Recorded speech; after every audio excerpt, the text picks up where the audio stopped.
بسم الله الرحمن الرحيم. الحمد لله نحمده ونستعينه ونستغفره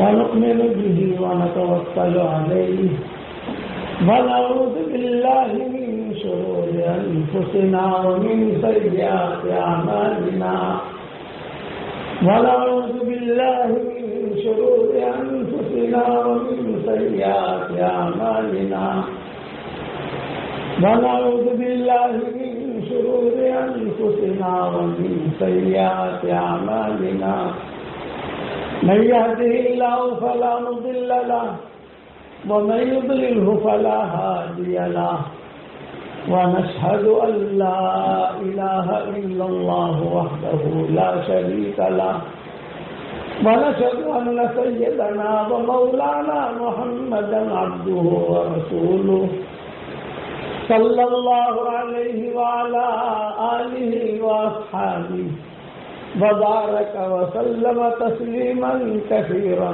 كثيرا. أما بعد فأعوذ بالله من الشيطان الرجيم.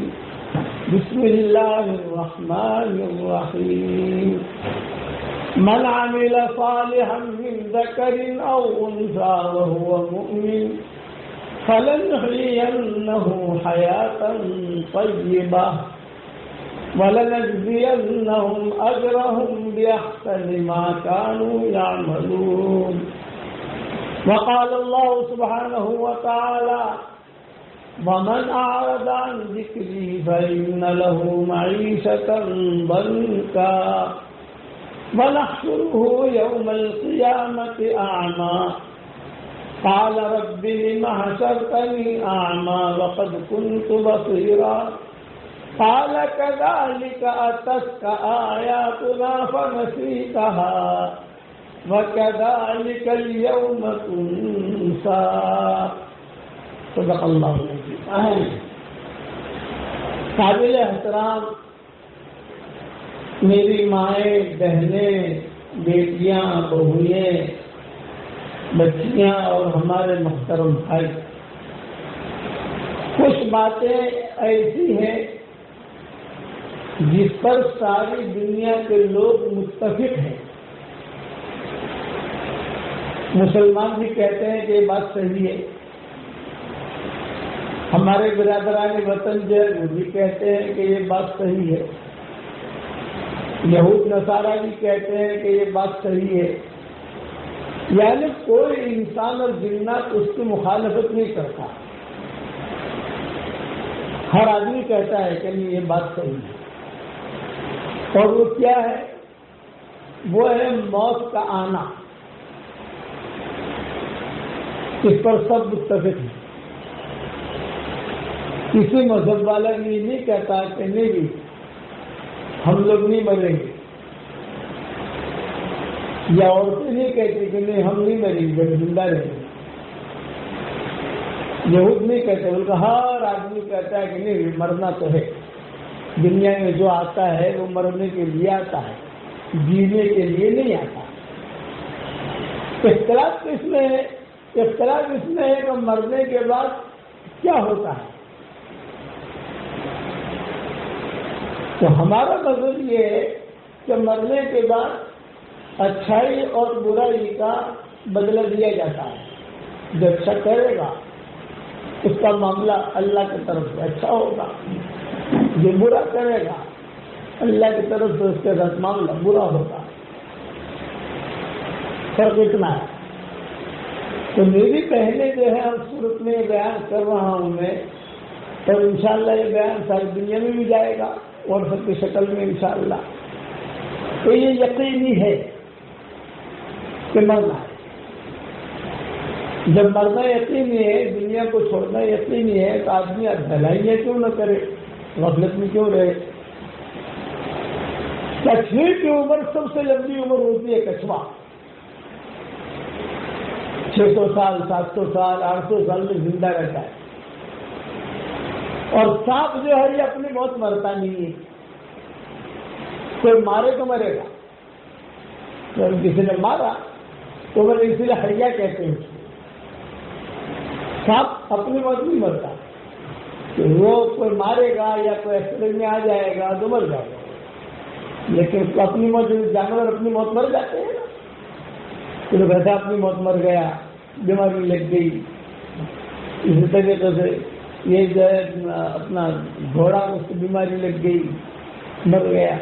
کسی زمانے میں جو بادشاہ ہوتے تھے وہ اپنے محل کے قریب میں چھوٹی چھوٹی خندقیں کھدواتے تھے بادشاہ میں، اور اس میں پانی ہوتا تھا اور اس میں کچرے ہوتے تھے. تو پوچھتے تھے لوگ کہ تم نے کچرے کیوں رکھے؟ بولے ان کی عمر بہت لمبی ہوتی ہے، ہو سکتا ہے ان کی عمر کو ضروری نہیں ڈالے.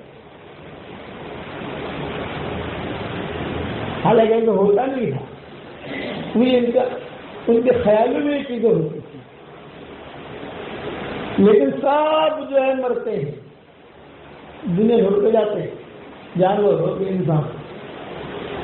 تو آج آپ کو میں ایک اہم نصیحت کرتا ہوں کہ مرنا یقینی ہے، اللہ کو منہ دکھانا یقینی ہے، قبر میں جانا یقینی ہے. اس لیے اپنی زندگی کو ہم دینی زندگی بنانا.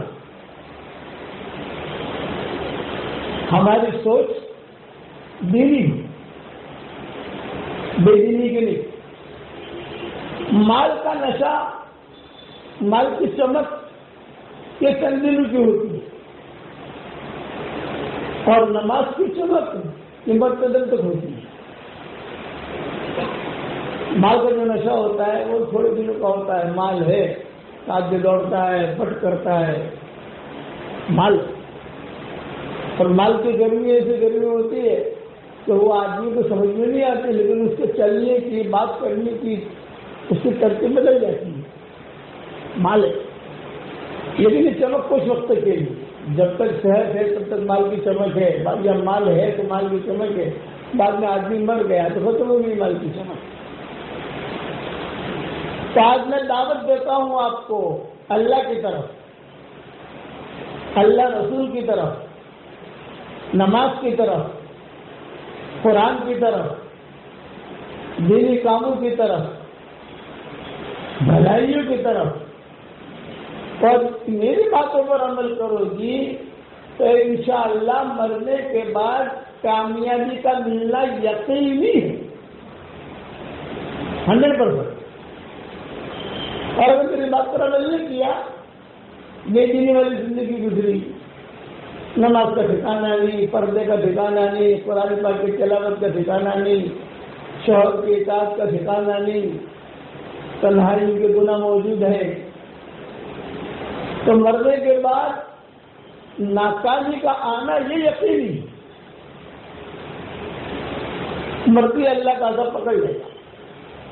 دن والے بنے تو مرتی رحمتی شروع.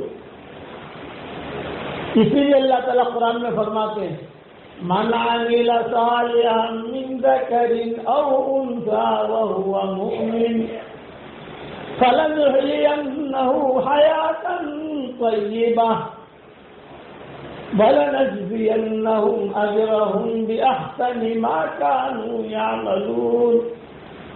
جس نے بھلا کام کیا، چاہے مرد ہو چاہے عورت ہو، ایمان کی حالت میں کیا. ایمان ضروری ہے. بے ایمان نے کنواں کھدوایا، بھلا کام تو کیا لیکن ایمان نہیں ہے اس کے بعد، تو اس کا بھاؤ نہیں ملے گا.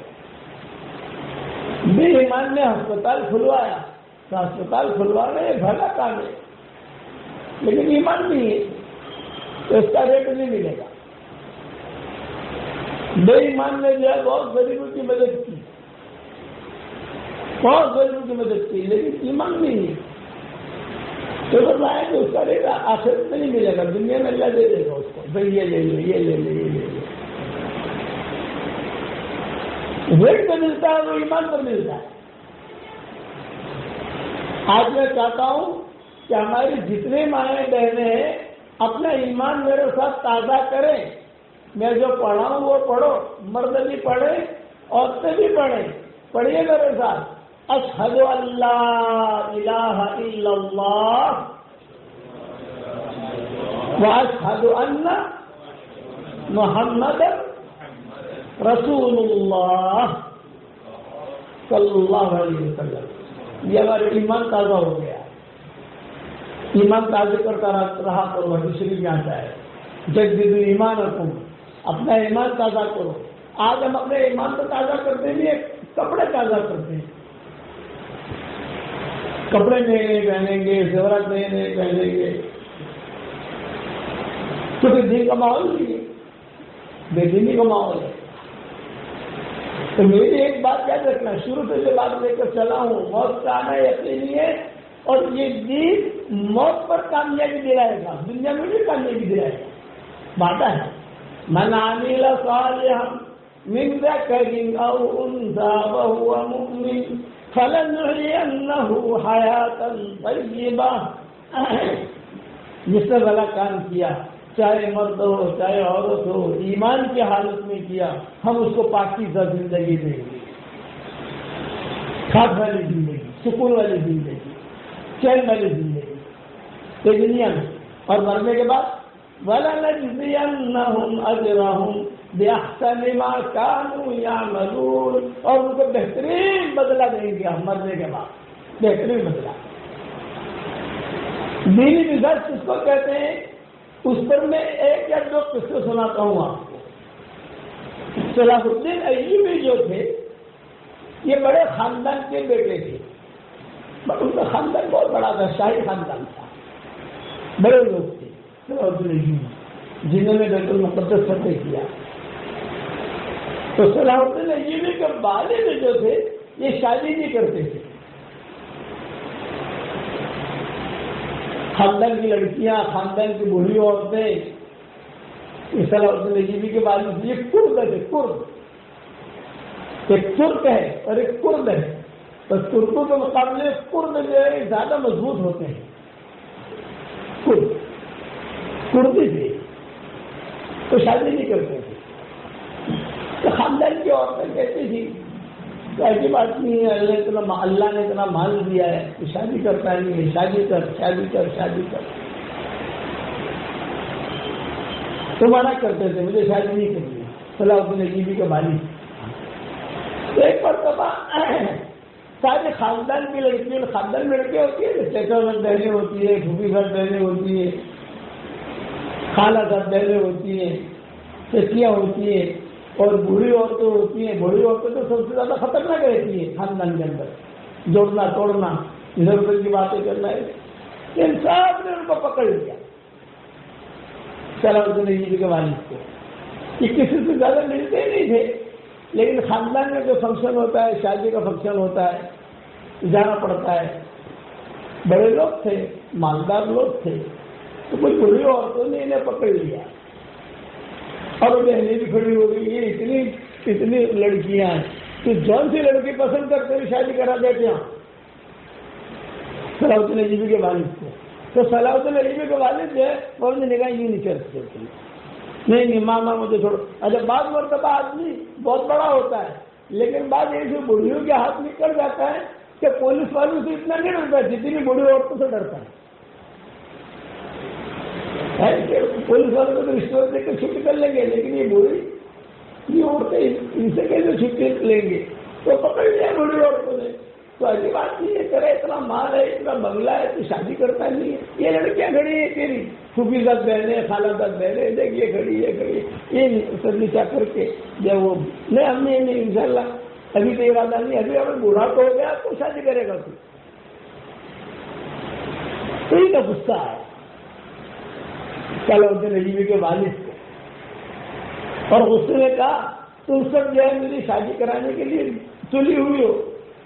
ہاں ہاں وہ جوان لڑکیاں جو تھی تو میں نے کہا ہاں ہاں ہم تیار ہے، بتاؤ کہاں. تو میں جہاں پہنچا وہاں کراؤ گی شادی؟ ہاں ہاں چلو اتنا تیار ہوا یہ، جہاں میں چاہوں گا وہاں شادی کراؤ گی. بڑی عورتوں نے کہا تو جہاں کہے گا وہاں تیری شادی کرائیں گے انشاءاللہ. تو خالی بول کون سی لڑکی چاہیے تجھے. تو صلاح الدین ایوبی کے دینی مزاج میں سمجھا رہا ہوں، دینی مزاج کیسے کہتے ہیں. تو صلاح الدین ایوبی کے والد نے یہ کہا مجھے ایسے لڑکی سے نکاح کرنا ہے جو میرا ہاتھ پکڑ کر مجھے جنت میں لے جائے. یہ بات کہی. جب یہ بات کہی تو بڑے عورتوں نے تھپڑ مارا. ایسے عورت تو جنت میں ملے گی جس کو یہاں کہاں ملی؟ ایسے عورت یہاں نہیں ملے گی. کرد کے اندر کرد کی عورتیں جو ہوتی ہیں بہت خوبصورت ہوتی ہیں، لیکن ترکی کے لوگ خوبصورت ہوتے ہیں. ترکی کے لوگ خوبصورت ہوتے ہیں، کردی خوبصورت ہوتے ہیں، یمنی خوبصورت ہوتے ہیں. بس ایک کی بات تو تم لوگ میری شادی کرانا چاہتی ہو اور تم اس سے شادی کرنا چاہتی ہو، تو ایسی عورت مجھے بتا دو، ایسی لڑکی بتا دو جو مرنے کے بعد میرا ہاتھ پکڑ کر مجھے جنت میں لے جائے. وہ بڑی عورت اور اس میں آ گئی. ارے تو میرے کو مجنون آدمی ہے، دنیا میں ایسی عورت کا نہیں لے گی. خیر بات آئی ہماری ہوگی، لیکن صلاح الدین ایوبی کے جو والد تھے ان کے شیخ تھے. ایک اللہ والے سے ان کی بہت محبت تھی. روزانہ عصر کی نماز ان کے ساتھ ان کی مسجد میں پڑھتے تھے. عصر، مغرب، عشاء ان کے ساتھ رہتے تھے. اور اس سے اللہ والے جو بیٹھے رہتے تھے اللہ اللہ کرتے رہتے تھے. بڑی عمر کے تھے اور ان کی بہت مریدین تھے، چاہنے والے بہت تھے ان کے شیخ کے لیے. یہ جب جانے شیخ کے پاس تو کبھی جو ہے سیب لے جانے، کبھی کھجورے لے جانے، کبھی جو ہے پیسے لے جانے، روزانہ ہدیے بھی دے دینے اور شیخ کے پاس بیٹھے رہے. شیخ کہے پانی پلاؤ تو پانی لے کر آ جانے، شیخ کہے گاوا پلاؤ تو گاوا لے کر آ جانے. جب شیخ کہے مغرب اثر مغرب عشاء ان کے مسجد میں پڑھتے تھے اور شیخ کے پاس بیٹھے رہتے تھے. کیونکہ شیخ ان کو سب پہچانتے تھے. تو ایک نوجوان لڑکی آئی، شیخ بیٹھے ہوئے تھے اور صلاح الدین ایوبی کے والد بیٹھے ہوئے تھے. وہ نوجوان لڑکی تھی، خوبصورت تھی، خوبصورت تھی. ایک بات میں آپ کو بھی اس سے سمجھا دوں، کسی کو بدصورت نہیں کہہ سکتے ہیں. ارے بہت بدصورت ہے نہیں. کیوں کہ اللہ تعالیٰ قرآن میں فرماتے ہیں هو الذی خلقکم وصورکم فاحسن صورکم. اس نے تم کو پیدا کیا، تمہاری تصویریں بنائی، صورتیں بنائی اور اچھی صورتیں بنائی. تو اللہ تو کہے کہ اچھی صورت میں نے بنائی ہے اور ہم کہیں بس صورت ہے. یہ اتنا کہہ سکتے ہیں کہ نہیں فضول صورت نہیں ہے. جو آنکھ کو نہ لگے وہ دل کو کیا لگے. مثال ہے کہ جو آنکھ کو نہ لگے وہ دل کو کیا لگے. تو وہ لڑکی جو آئی اس کے جو ہے پیور والے کپڑے، برقع کچھ نہیں، اور وہ کوئی گہوا لے کر آئی چائے وغیرہ شیخ کے لیے. ماشاء اللہ بیٹی ماشاء اللہ گہوا لائی، یہ لائی. شیخ نے بھی کیا اور یہ صلاح الدین ایوبی کے والد کو بھی پلایا اور کھجوریں بھی تھی. کبھی پی رہے تھے. اتنے میں شیخ نے کہا اس لڑکی سے ارے بیٹا تو جوان ہو گئی ہے، تو اب تک نکاح نہیں کرتی. کتنے خوبصورت ہے ماشاء اللہ تو، اور جوان بھی ہو گئی ہے. تو اس نے برجستہ جواب دیا وہ لڑکی نے کہ ہاں ابو جی یہاں شیخ میں نکاح کرنا چاہتی ہوں، لیکن ایسے مرد سے نکاح کرنا چاہتی ہوں جو میرا ہاتھ پکڑ کر مجھے جنت میں لے جائے. یہ صلاح الدین ایوبی کے والد سن رہے تھے. تو صلاح الدین ایوبی کے والد نے کہا چلتے میں بھی ایسی لڑکی چاہتا ہوں، تو بھی ایسا لڑکا چاہتا ہے. شیخ نے کہا کہ ہاں ارے بہت اچھا، یہ بھی ایسی لڑکی چاہتا ہے، تو بھی ایسا لڑکا چاہتا ہے. بولا تیرے ابا کو.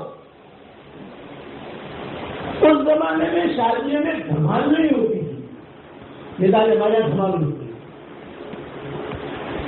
کار کا چھاپنا، پھر مہندی کی رسم الگ، پھر زیر دعوت کی رسم الگ، پھر زیورات خریدنے کے لیے جاؤ وہ رسم الگ، پھر ہدیے ہدایے دھمال، چاہے نماز ہو نہ ہو کوئی بات نہیں، تو اللہ معاف کر دے گا، کسی میں نہیں ہوتی شادی کسی سردی کی۔ یہ لڑکی غریب تھی اور صلاح الدین کے والد غریب، چنانچہ شیخ نے کہا کہ بولا تمہارے ابا کو بلاؤ، چچا کو بلاؤ، یہ بلاؤ، بڑے کپڑوں میں اس کے لیے فرق پرانے کپڑے ہیں، پیمل لگے ہوئے ہیں، پیمل لگے ہوئے کپڑے، اسی میں جو ہے شیخ نے سب کو بلایا، اس کو بٹھایا، بھائی یہ لڑکی جوان ہو گئی ہے، یہ بھی شہزادہ ہے، یہ بھی جوان ہے، تو کیا خیال ہے اگر دونوں کا نکاح کرا دیں، اور تم والی ہو، گھر کے بڑے ہو گھر کے، تو اب والی پر ٹھیک ہے۔ چلا اس نے یہ والد کو پوچھا کہ کیا خیال ہے، بہت اچھا، مجھے پسند ہے یہ لڑکی۔ اس کے مجلس میں نکاح ہو گیا، وہ لڑکی واپس گھر پر بھی نہیں گئی،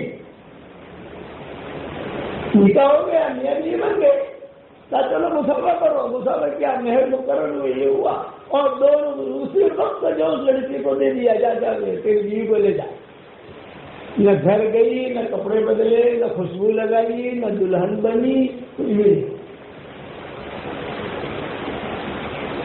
اسی کے پیٹ سے صلاح الدین ایوبی پیدا ہوئی، ان کا کوئی بھائی بہن نہیں تھا، یہ اکیلے تھے صلاح الدین ایوبی، اور انہوں نے یہ دین کا کام کیا۔ سب سے بڑا کام بیت المقدس کے فتح کا، ماں کی دینداری، باپ کی دینداری، ماں کا دینی مزاج، باپ کا دینی مزاج، اس لیے دینی مزاج کا ہونا یہ ضروری ہے۔ دینی مزاج والی لڑکی ہوگی وہ کبھی نماز ضائع نہیں کرے گی، اور دینی مزاج والی لڑکی ہوگی وہ شوہر سے لڑے گی نہیں، اور دینی مزاج والا شوہر ہوگا وہ بیوی کو ستائے گا نہیں۔ دینی مزاج والی لڑکی جو ہوگی وہ ساس کی بھی خدمت کرے گی، ماں کی بھی خدمت کرے گی۔ دینی مزاج والی ساس ہوگی وہ اپنی بہو کو اپنی بیٹی سنتی ہے، لیکن آج یہ ماحول نہیں ہے بھائی، ہاں برابر ماننا۔ آج تو میں کہتا ہوں، میں نے میری بیوی سے کہا، بندے والی بیوی سے، میں نے کہا تو بہت دیندار اور آپا دکھتی ہے، جب تیرے گھر میں بہویں آئیں گی تب پتا چلے گا تو کتنی دیندار ہے۔ کیا کرنا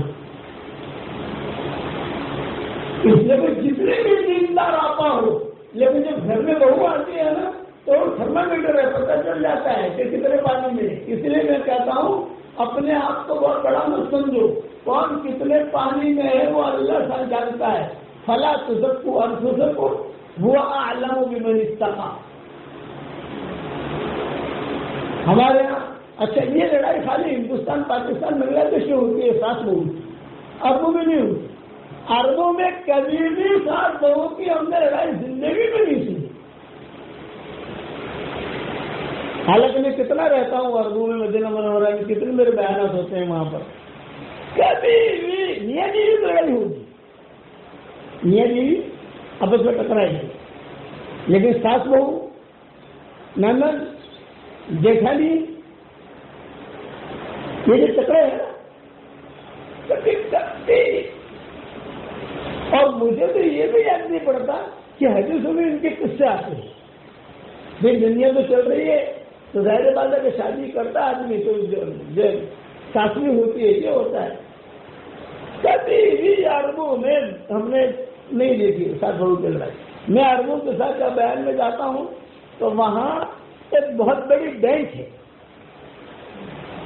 سعودی عرب میں، تو اس کا نام ہے ساس، SAS۔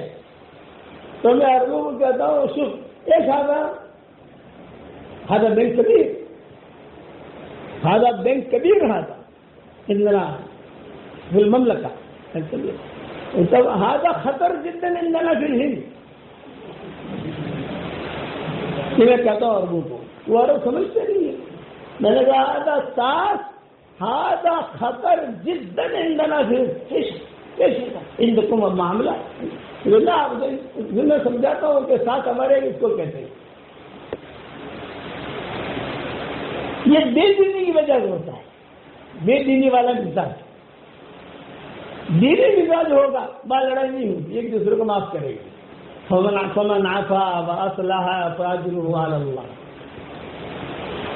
اگر معاف کر دے، صلح کر لے تو اس کا اجر اللہ پر ہے. تو دینی مزاج پیدا کرو. یہ دینی مزاج کی بات. اچھا، یہ صلاح ہوتے نہیں میں دین کہاں سے آیا؟ ماں کی وجہ سے آیا، باپ کی وجہ سے آیا، دونوں وجہ سے آیا. عبداللہ کے مبارک میں دین کہاں سے آیا؟ ماں کی وجہ، ماں کے راستے سے آیا، باپ کے راستے سے آیا. کسا انہوں نے اس زمانے میں لوگ بچوں کو پالتے نہیں تھے، تربیت کرتے تھے. ہمارے اس دور میں ہم بچوں کو پالتے ہیں، تربیت نہیں کرتے. دینی تربیت اپنے ساتھ فجر کی نماز میں لے جاتے تھے، اور جب فجر کی نماز میں لے جاتے تھے تو حدیث سناتے لے جاتے تھے. تو وہ بچہ جو میں میرے والد صاحب رحمۃ اللہ علیہ کے ساتھ مرکز نظام الدین میں ہمارے گھر سے مرکز میں جانا ہوتا تھا، 5 منٹ کا رستہ تھا. تو ابا کی تھیلی پکڑ کر میں چلتا تھا. تو ابا رستے میں مجھے کہتے تھے کہ بیٹا دیکھو ہم مسجد میں جا رہے ہیں، وہاں جا کر ہم اللہ کے مہمان بنیں گے. اور بیٹا دیکھو ہم مسجد میں جا رہے ہیں، اللہ ہمارا انتظار کر رہا ہے. وہ حدیثیں ہمیں کب تک حالت ہم نے پڑھی تھی حدیثیں. دیکھو تربیت تھی، اللہ ہمارا انتظار کر رہا ہے. اور بیٹا کیسا انتظار کرتا ہے بتاؤں؟ ہاں ابا بتاؤں. یہ ایسا انتظار کرتا ہے کہ جیسے کوئی رشتے دار کئی دور سفر پر گیا ہو اور کافی مدت کے بعد گھر پر آ گئے تو گھر والے کیسے انتظار کرتے ہیں؟ ہم کا بہت انتظار کرتے ہیں. بولے اللہ ہمارا انتظار کر رہا ہے مسجد کے اندر. اور بیٹا جب ہم جا رہے ہیں نا مسجد میں، یہ اللہ کا راستہ ہے، دعا قبول ہوتی ہے. دل میں دعا مانگتے بھی چلو. اب ہمارے دل میں کیا آج تو کیا دعا مانگتا ہے؟ یہ ابا ابھی تو مجھے آئس کریم کھائیں گی. ہماری پہنچی نہیں، آئس کریم مل گئی، اپنے ہماری جنت مل گئی ہم کو. تو ابا کہتے تھے آئس کریم تو انشاءاللہ مل جائے گی، لیکن جب بڑا ہوگا تو آئس کریم نہیں مانگے گا، تو دکان مانگے گا. لیکن اللہ کے نزدیک دکان اور آئس کریم دونوں برابر ہیں. اب باتیں کرتے کرتے مسجد تک پہنچ گئے، اور جب باتیں کرتے کرتے مسجد میں داخل ہوئے تو دیکھا بیٹا داخلہ پاؤ داخل کرنے کا، یہ دعا پڑھنے کی. پھر داخل ہوتے ہی کہتے تھے الحمدللہ. یہ یعنی اس طرح سے زور سے کہتے تھے الحمدللہ، ہم جو ہے اللہ کے مہمان بن گئے، اللہ کی حفاظت میں آ گئے. تربیت بچوں کو خالی پالو بس، ان کی تربیت ہی کو دینی مزاج رکھو. دینی مزاج والا یہ ہمیشہ زندہ رہتا ہے، مرتا نہیں ہے. جو عورتیں دینی مزاج والی ہوتی ہیں وہ زندہ رہتی ہیں، اولاد زندہ پیدا ہوتی ہے. تو صلاحت نجیبی کے والد کے اقتصاد رکھنا. صلاحت نجیبی کی جو والدہ تھی یہ سورہ اخلاص بہت پڑھتی تھی. جب صلاحت نجیبی نے بیت المقدس فتح کرنے کا ارادہ کیا، کتابوں میں لکھا ہے کہ کئی بادشاہ اس وقت میں تھے. ہر آدمی چاہتا تھا کہ بیت المقدس فتح کریں، بیت المقدس فتح کریں، بیت المقدس فتح کریں. وہ دور کے اعتبار سے صلاحت نجیبی جو ہے یہ اپنا ڈٹے ہوئے تھے، انشاءاللہ میں کروں گا اس کو. جب انہوں نے فتح کرنے کا ارادہ کیا اور جب یہ لشکر آگے بڑھنے لگا تو ایک دم سے پیچھے ہٹنے لگا لشکر. تو تو صلاح الدین ایوبی نے اپنے والدہ کو خط لکھا کہ اماں میں تو ہار رہا ہوں، تو بیت المقدس بالکل سامنے اور میں بالکل جو ہے وہ ہار رہا ہوں، جیتنے کا کوئی چانس نہیں ہے۔ تو ماں نے کیا جواب دیا؟ ماں کا جواب سنو، دیندار مائیں ہوتی تھی، تہجد میں رونے والیاں ہوتی تھی، تہجد جاتی نہیں تھی ان کی۔ تو ماں کیا کہہ رہی ہے؟ ماں نے یہ کہا کہ بیٹا مجھے بھی اندازہ ہو گیا تھا کہ تو جو ہے تیری فوجیں پیچھے ہٹ رہی ہے، اور مجھے اندازہ ایسے ہوا کہ میرے گھر میں اس وقت میں چھوٹے چھوٹے مکانات ہوتے تھے، فلیٹ نہیں ہوتے تھے، لیکن محلہ ہے تو چھوٹے چھوٹے مکانات ہوتے تھے، اسی مکان میں قریب میں بھی ایک مکان ہے، دوسرے مکان ہے، محلہ ہے۔ تو تہجد میں 25-50 عورتیں صلاح الدین ایوبی کے والدہ کے پاس آ گئی تھی تہجد پڑھنے کے لیے۔ آج کا ہمارا لوگ کتنے کا ہے، یہ دور میں ہم نہیں کر سکتے یہ کام، لیکن وہ چھوٹے چھوٹے مکانات ہوتے تھے، ان کی خانقاہیں ہوتی تھی چھوٹی چھوٹی۔ تو یہاں سے ایک عورت بھی چادر لے کے چلی، وہاں سے 2 لڑکیاں چلی، وہاں سے گڑیا چلی، یہ چلی، اور 2 منٹ کے واکنگ ڈسٹینس پر جمع ہو جاتی تھی تہجد میں۔ مثال دے رہا ہوں کہ صبح صادق سے گھنٹہ پہلے آ جاتی تھی، اور 1 گھنٹہ پہلے جو ہے وہ تہجد کی نماز ہوتی تھی۔ پھر وہیں پھر ان کی والدہ جو ہے ان کو کچھ قرآن سکھا دیتی تھی، صلاح الدین ایوبی کی والدہ، اور پھر نماز کے بعد جب کچھ ناشتہ پانی مالدار لوگ تھے، صلاح الدین ایوبی کے والد تو مالدار تھے نا، تو ان کو کچھ پیسے دے دیتی تھی یہ کر کے۔ تو ان کے گھر میں مجمع جمع ہوتا تھا، تو کہا بیٹا روزانہ میرے گھر میں تہجد میں 100 عورتیں آتی تھی، اور 2-4 روز سے میں دیکھ رہی ہوں، ایک دن 90 ہو گئی، ایک دن 80 ہو گئی، ایک دن 70 ہو گئی، ایک دن 60 ہو گئی۔ ارے یہ مجمع کب کیوں ہو گیا؟ میں سمجھ گئی میرا بیٹا ہار رہا ہے، میں سمجھ گئی کہ میرا بیٹا ہار رہا ہے صلاح الدین ایوبی۔ تو میں نے سورہ اخلاص کے پڑھنے کی مقدار جو ہے بڑھا دی، 10 مرتبہ سورہ اخلاص پڑھو، جنت میں ایک بہت بڑا بنگلہ تیار ہو جاتا ہے۔ 20 مرتبہ پڑھو، 2 بنگلے تیار، 30 مرتبہ پڑھو، 3 بنگلے تیار۔ تو آج کل میں میرے شاگردوں کو جتنے میرا سبق سنتے ہیں دنیا بھر میں لوگ، میں ان لوگوں کو 313 مرتبہ پڑھواتا ہوں۔ تو 313 مرتبہ سورہ اخلاص پڑھو تو روزانہ انشاءاللہ 31 بنگلے تیار ہو جائیں گے، اور 104 مرتبہ قرآن شریف پڑھنے کے برابر اللہ ثواب دے گا۔ کتنی فضیلت والی صورت ہے یہ، اس کا عمل کرتی تھی صلاح الدین ایوبی کی والدہ۔ اچھا آپ لوگوں کو میں ہدیہ دیتا ہوں، جو ہماری مائیں بہنیں بیٹیاں بہویں جمع ہوئی ہیں ان کو بھی میں ہدیہ دے رہا ہوں، اور ہر مرتبہ آ کر تقریباً دیتا ہوں، لیکن اب کی مرتبہ تھوڑا سا بڑھا کر دوں گا۔ 313 مرتبہ سورہ اخلاص پڑھنے کی عادت ڈالو، 313 مرتبہ درود شریف پڑھنے کی عادت ڈالو، 313 مرتبہ استغفار پڑھنے کی عادت ڈالو، اور 100 مرتبہ سورہ فاتحہ پڑھنے کی عادت ڈالو۔ اور آسان طریقہ بتاؤں، 313 مرتبہ سورہ اخلاص پڑھنے کا آسان طریقہ بتاؤں، فجر کی نماز کے بعد 65 مرتبہ پڑھ لو، ظہر کی نماز کے بعد 62 مرتبہ پڑھ لو، عصر کی نماز کے بعد 62 مرتبہ پڑھ لو، مغرب کی نماز کے بعد 62 مرتبہ پڑھ لو، عشاء کی نماز کے بعد 62 مرتبہ پڑھ لو، یہ 313 ہو گئے۔ تو روزانہ 31 بنگلے جنت میں تیار کرو۔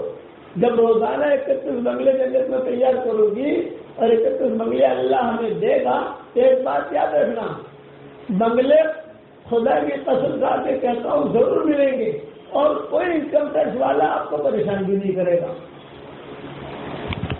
دنیا کے اندر 2 بنگلے آپ بنا لو تو انکم ٹیکس والوں کو جواب دینا پڑتا ہے، یہ پیسے یہاں سے لائے، یہ پیسے یہاں سے لائے، پیسے یہاں سے لائے۔ اور سورہ فاتحہ تو سدا بہار ہے، یہ ان کی ماں کا معمول تھا۔ صلاح الدین ایوبی کہتے تھے ماں نے دعا کی سورہ اخلاص، درود شریف، استغفار اور یہ ساری چیزیں پڑھنے کو بڑھایا. سورہ فاتحہ بھی پڑھ. اللہ کی مدد آئی کہ بیت المقدس ہم نے فتح کر لی اور کافی سالوں تک رہا. بیت المقدس سے کافی سالوں تک رہا. اب حالات آئے اتار چڑھاؤ ہوتا رہتا ہے. تو آج کا سبق یہ ہے آپ لوگوں کے لیے، دینی مزاج بناؤ، بے دینی کا مزاج نہیں. اللہ نے مال بہت دیا. یہ سمجھتے ہیں کہ صورت والوں پر اللہ تعالیٰ کی طرف سے مال بہت آ رہا ہے، لیکن یہ مال اللہ راضی ہو کر دیتے ہیں یا ناراض ہو کر دیتے ہیں، یہ تو آپ خود فیصلہ کرو. مال کا ملنا یہ کامیابی کی نشانی نہیں ہے، اور مال کا نہ ملنا یہ ناکامی کی نشانی نہیں ہے. ہر حال میں اللہ کا حکم کا پورا ہونا یہ کامیابی کی نشانی ہے، اللہ کا حکم کا ٹوٹنا یہ ناکامی کی نشانی ہے. یہ بات یاد رکھنا. ایک اللہ کا حکم کا پورا کر دینا، ساتوں آسمان اور زمین اور اس کے خزانے ہمارے ہاتھ میں آ جائے، اس سے زیادہ قیمتی ہے ایک اللہ کا حکم کا پورا کرنا. اور ایک اللہ کا حکم کا توڑنا، سات زمین اور آسمان اور اس کے خزانے وہ سارے کے سارے ٹوٹ جائیں، اس سے زیادہ خطرناک ہے. یہ سمجھتے تھے اس زمانے کے مرد، اس زمانے کو اور یہ بات تو سمجھتی تھی. دینداری والا مزاج میری دادی رحمۃ اللہ علیہ تھی، ان کے مزاج میں دینداری تھی. تو میرے والد صاحب رحمۃ اللہ علیہ کو بند کمرے میں بٹھاتی تھی اور اچرنا بھی نہ تھی اور ہاتھ پکڑ کر رکھتی تھی، بیٹا عمر مجھے قرآن سنا. تو دادا جو تھے میرے والد صاحب رحمۃ اللہ علیہ، ان کو کھیلنے کا بہت شوق. جو بچے بچپن میں کھیلتے زیادہ ہیں وہ آگے جا کر بہت سمجھدار بنتے ہیں. بہت کھیلنے کا شوق. تو میرے والد صاحب رحمۃ اللہ علیہ خود سناتے تھے. یہ کہتے تھے کہ دادی میرا ہاتھ پکڑ کے رکھے اور مجھے کہہ قرآن سنا. تو میں جو ہے سورہ اخلاص سناؤں، سورہ فلق سناؤں، سورہ ناس سناؤں، اور ماما اب میں جا رہا ہوں یہ کہہ کر ہاتھ میں چھوڑا کر بھاگ جاتا تھا. یہ والد صاحب سناتے تھے. اب دادی میں بھی نہ تھی. اللہ عمر چو جو ہماری زبان سے، ہماری گجراتی زبان پالن پوری زبان میں، اللہ عمر چو جو تو کھڑی ہوتی اور کھڑی ہو کر دیوار کا ہاتھ لگا لگا کے جاتی دروازے پر، عمر عمر. تو بچے جو ہوتے ہیں اے عمر تیری ماں بولا، تیری ماں بولا، تیری والدہ بلا رہی ہے، تیری والدہ بلا رہی ہے. ہمارے دادی کا یہی مزاج، یہی مزاج ہمارے ابا میں آیا، یہی مزاج ہمارے چچا میں آیا. یہ ہماری اولادی میں جس دن ہے وہ اصل دادی ان کا مزاج. اور ہمارے والد صاحب رحمۃ اللہ علیہ فرماتے تھے مجھے ڈر بھی لگتی تھی کہ یار مار پڑے گی، میں بھاگا ہوں. پھر میں آتا اور ہم شو کون سے آپ گجرات زبان میں شو کون سے کیا کام ہے تمہارا ہاتھی ہے. اب جو ہے ہاتھ پکڑ کر مجھے لاتی اور بند اندھیری کوٹری ہوتی، اس میں مجھے بٹھاتی اور کا عمر تو جو ہے سورہ اخلاص سنا کے بھاگ جاتا ہے، سورہ فلق سنا کے بھاگ جاتا ہے، سورہ ناس سنا کے بھاگ جاتا ہے. سورہ بقرہ سنا، سورہ بقرہ بھیجا بھی. تو میں جو ہے اعوذ باللہ من الشیطان الرجیم بسم اللہ الرحمن الرحیم کر کے سورہ بقرہ شروع کرتا. اب بھوتے لمبی ہے تو کبھی 2 صفحے آگے کود جاؤ، 3 صفحے آگے کود جاؤ. تو ہماری دادی جو ہے وہ حافظہ نہیں تھی، لیکن نہ تو نے کچھ غلطی کی ہے، تو نے کچھ غلطی کی ہے. دادا میرے والد کہتے تھے حالانکہ بیچارے نے کبھی قرآن کو یوز نہیں، لیکن وہ دینی مزاج ایسا تھا کہ دل کے اوپر قرآن لکھا ہوا تھا، دل کے اوپر دادی کی. تو کچھ بھول گیا ہے، تو کچھ بھول گیا ہے. یہ آیت تو بات نہیں آتی ہے، ابھی تو کئی آیتیں بات نہیں ہے جس میں ابا کہتے تھے اس طریقے سے پورا سورہ بقرہ مختصر کی تھی. تو جب پوری سورہ بقرہ میں سنا دیتا تو دادی جو ہے میری پیشانی کو پیار کرتی اور کہتی کہ بیٹا عمر آج اندھیری کوٹری کے اندر تیری عزیز ماں اس سے قرآن سن رہی ہے، انشاءاللہ ایک زمانہ آئے گا کہ لاکھوں آدمی تیرا قرآن سنیں گے۔ ایسا ہی ہوا۔ ابا یہ کہہ کر بہت روتے تھے تو مجھے کئی مرتبہ کہا ایک زمانہ آئے گا کہ لاکھوں آدمی تیرا قرآن سنیں گے۔ اور میرے والد صاحب رحمۃ اللہ علیہ کہتے تھے میں اتنا چھوٹا تھا کہ ماں کے قریب سوتا تھا، جو چھوٹا بچہ ہوتا ہے ماں کے قریب سوتا ہے، میں سوتا تھا تو لیتے لیتے میری والدہ جو ہے قیامت کا منظر ہوتا ہے، قیامت آئے گی، پہاڑ یوں اڑیں گے، سورہ القاریعہ پڑھتی ہے، القاریعہ ما القاریعہ وما ادراک ما القاریعہ، ترجمہ کرتی یہ ہوگا۔ اس لیے بیٹا جو ہے قیامت کے آنے سے پہلے پہلے اپنی زندگی کو ٹھیک ٹھاک کرنا۔ اس لیے میں آپ سورت کی ہماری بہنیں ہیں، بلکہ پیغام تو ساری دنیا کو ہے کہ اپنا مزاج دینی مزاج بناؤ، حرام چیز ہمارے گھر میں نہیں آنی چاہیے، شادیاں سیدھی سادی کرو، کپڑے سیدھے سادے پہنو، گھر کے اندر ماحول دن کا بڑا تعلیم کرو، روزانہ دن کی ماحول کرنے کا، روزانہ اللہ رسول کی بات، اللہ رسول کی بات، اللہ رسول کی بات ہوگی تو دین مزاج بنے گا۔ شوہروں کے ساتھ بچوں کی صحیح تربیت، دینی کام کرنا، اور جو ہدیہ میں نے دیا ہے اس پر عمل کرو۔ کیا کرو؟ 313 مرتبہ سورہ اخلاص، 313 مرتبہ درود شریف، 313 مرتبہ استغفار اور 100 مرتبہ سورہ فاتحہ۔ علامہ سینئر رحمۃ اللہ علیہ سے ان کے شاگرد تھے ابن قیم، انہوں نے پوچھا کہ حضرت فجر کی نماز کے بعد مستقل کچھ پڑھتے رہتے ہیں، کیا پڑھتے ہیں آپ؟ تو ابن تیمیہ نے کہا صبح فجر جب ہو جاتی ہے تو فجر کی نماز تک تو میں صبح کی دعائیں پڑھ لیتا ہوں، اذکار الصباح جو ہمارے مومن کے ہتھیار میں لکھی ہے میں وہ ساری میں پڑھ لیتا ہوں، اور نماز کے بعد صرف اور صرف فاتحہ پڑھتا ہوں، صرف شروع ہونے تک صرف اور صرف فاتحہ۔ اور ابن قیم سے کہا ایک راز کی بات تجھے بتاتا ہوں، ابن تیمیہ یہ استاد ہے اور ابن قیم یہ ان کے خاص شاگرد ہیں، ایک راز کی بات بتاتا ہوں، شاگرد بتائیے کہ مجھے جو کچھ ملا ہے سورہ فاتحہ کی برکت سے ملا ہے۔ پھر جملہ کہتے قرآن میں جتنی دعائیں ہیں ان ساری دعاؤں کا ایک نچوڑ سورہ فاتحہ میں اللہ نے رکھا ہے۔ اتنی عظیم صورت ہے کہ ہر رکعت میں پڑھ گئی بھی حکم ہوا پڑھو، ہر رکعت میں پڑھو۔ ہم فجر کی سنت سے شروع کرتے ہیں رات کے بھیتر تک، تہجد تک، تو دیکھ لیں کتنے مرتبہ سورہ فاتحہ آتی ہے، پڑھو اسے پڑھو اسے پڑھو۔ ایک تو پڑھوایا گیا اور اللہ اکبر بہت کہلوایا گیا، اذان میں اللہ اکبر، اقامت میں اللہ اکبر، پیدا ہوئے تو اللہ اکبر، مریں گے تو اللہ اکبر، اللہ اکبر۔ کیوں؟ اس لیے کہ ایک مرتبہ اللہ اکبر اگر کوئی کہے تو حدیث شریف میں آتا ہے آسمان اور زمین کا درمیانی حصہ اجر اور نور سے بھر جاتا ہے، اتنا عظیم جملہ ہے۔ ایک مرتبہ آدمی کہے اللہ اکبر، پڑھو دل کے ساتھ پڑھو اللہ اکبر، جس سے پڑھا اس کے لیے آسمان اور زمین کا درمیانی حصہ اجر اور نور سے بھر گیا۔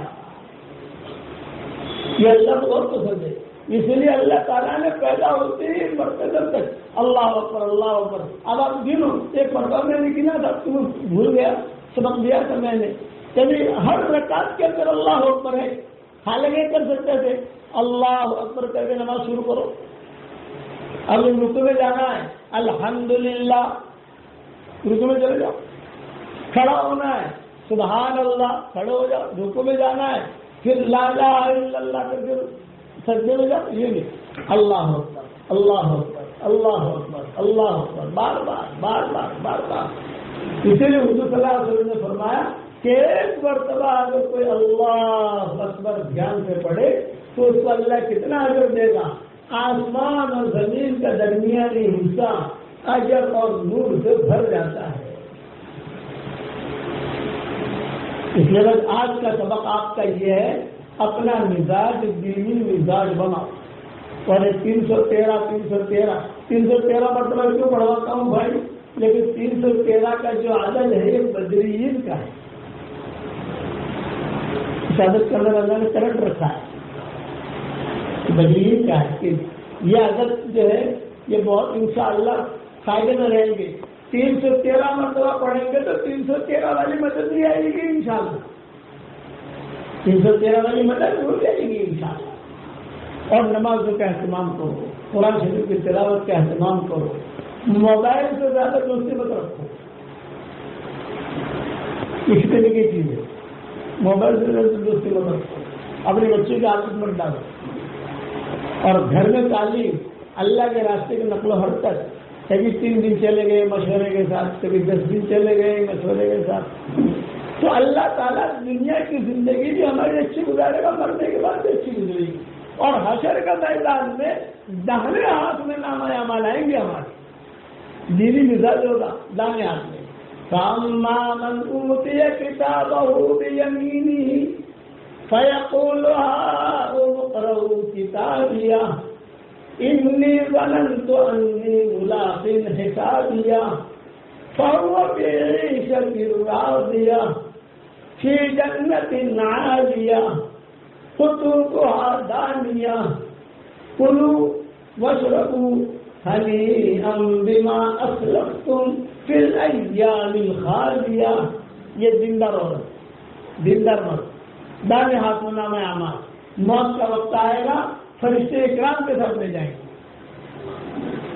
جنازے کے اندر فرشتے ہوں گے، عاشق کا جنازہ ہے ذرا دھوم سے نکلے، فرشتے عاشق کا جنازہ ہے ذرا دھوم سے نکلے۔ یعنی کتابوں میں لکھا ہے دیندار ہوگا تو مرتے ہی اسے پتہ چل جائے گا، مرتے ہی کیا پتہ چلے گا؟ میں جنت کی طرف جا رہی ہوں،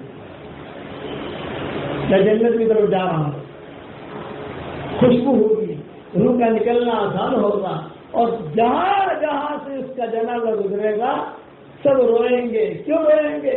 ارے ایک نیک عورت چلی گئی۔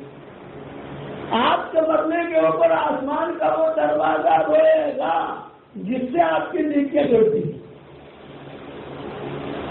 جس بستر پر آپ کو موت آئی وہ بستر بھی روئے گا۔ کیوں؟